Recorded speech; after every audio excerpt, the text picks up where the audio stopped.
Breaking news చూస్తున్నాం. అంబేద్కర్ కోనసీమ జిల్లా P Gannavaram నియోజకవర్గ పరిధిలో అక్రమంగా మట్టి ఇసుక తవ్వకాలు జరుగుతున్నాయని స్థానికులు ఆరోపిస్తున్నారు.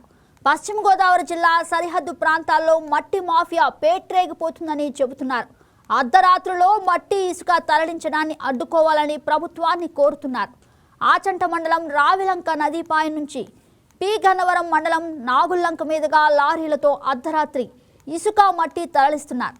ఇక అధికార పార్టీ నేతలు స్థానిక అధికారుల సహకారంతోనే మట్టి అక్రమంగా తరలిస్తున్నారని ఆరోపణలు ఉన్నాయి.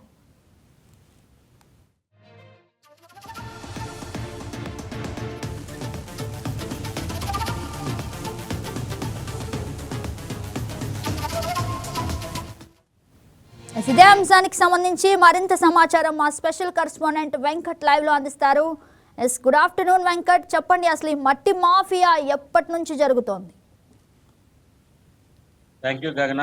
అంబేద్కర్ కోనసీమ జిల్లాలోని రాజోలు నియోజకవర్గం, పి గన్నవరం నియోజకవర్గం, అదేవిధంగా ముమ్మిడివరం, రామచంద్రపురం నియోజకవర్గం ఈ చుట్టూ కూడా గోదావరి తీర ప్రాంతం ఎక్కువగా ఉండడంతో ఇక్కడ అర్ధరైతులు ఎక్కువగా ఇసుక ర్యాంపులు అయితే తరలిస్తున్నారు. ఎందుకంటే అక్రమంగా ఇసుక మట్టి తరలించకపోయి ఏదైతే మైనింగ్ మాఫియా ఉందో వీరంతా కూడా జిల్లా కలెక్టర్ ఆదేశాలు కూడా బేఖాతరు చేస్తున్నారని చెప్పుకోవచ్చు. ఎందుకంటే స్థానికంగా ఉన్న ఎంఆర్ఓలు కానీ, తహసీల్దారులు కానీ, అదేవిధంగా పోలీసులు కానీ ఎటువంటి చర్యలు తీసుకోవట్లేదని పెద్ద ఎత్తున ఆరోపణలు వినపడుతున్నాయి. ముఖ్యంగా పి గన్నవరం నియోజకవర్గానికి సంబంధించి ఏదైతే అంబేద్కర్ కోనసీమ జిల్లా, పశ్చిమ గోదావరి జిల్లా కలిపేటువంటి కాజ్వే ఒకటి ఉండదో ఆ కాజ్వే మీదుగా రావిలంక, పశ్చిమ గోదావరి జిల్లా రావిలంక నుంచి అక్రమంగా ఇసుక మట్టి తరలించుకుపోతున్నారు. ఇది తూర్పు ఏదైతే అంబేద్కర్ కోనసీమ జిల్లా ఉందో అంబేద్కర్ కోనసీమ జిల్లా మీదుగా రాత్రి వేళల్లో వందల సంఖ్యలో లారీలు అయితే తరలించుకుపోతున్నారని స్థానికులు పెద్ద ఎత్తున ఆరోపణలు చేస్తున్నారు. ఈ నేపథ్యంలో వారి రహదారులు కూడా చంద్రంగా మారిపోతున్నాయని కూడా వారు ఆవేదన వ్యక్తం చేస్తున్నారు.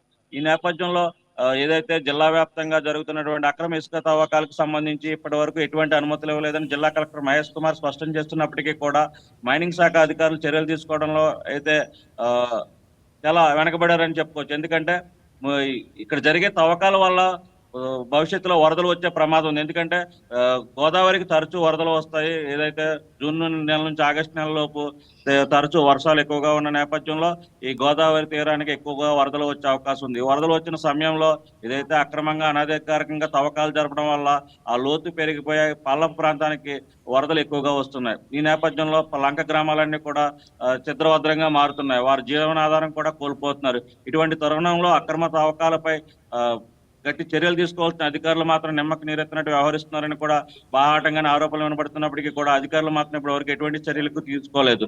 ముఖ్యంగా ఓడల రేవుల ప్రాంతంలో కూడా ఇటీవల తీర ప్రాంతంలో కూడా ఇసుక తవ్వకాలు ఎక్కువ ఉన్న నేపథ్యంలో గత 2 రోజుల క్రితం ఒక 4 ట్రాక్టర్లను ఒక జీజేబీని సీజ్ చేసి చేతులు దులుపుకున్నారని ఆరోపణలు వినబడుతున్నాయి. అదేవిధంగా లంక గ్రామాలు ఏదైతే ఇసుక తవ్వకాలు జరుగుతున్నాయో ఇసుక తవ్వకాలు జరగడం వల్ల ఆ ప్రాంతంలో ఉన్నటువంటి లోతు పెరిగిపోయి సముద్ర స్నానానికి కానీ, గోదావరి స్నానానికి వెళ్ళినటువంటి విద్యార్థులు కానీ, చిన్నారులు కానీ ఈ ప్రమాదాలకు గురవి గోదావరిలో పడి గల్లంతవుతున్న ప్రమాదాలు కూడా చాలా ఎక్కువగా జరుగుతున్నాయి.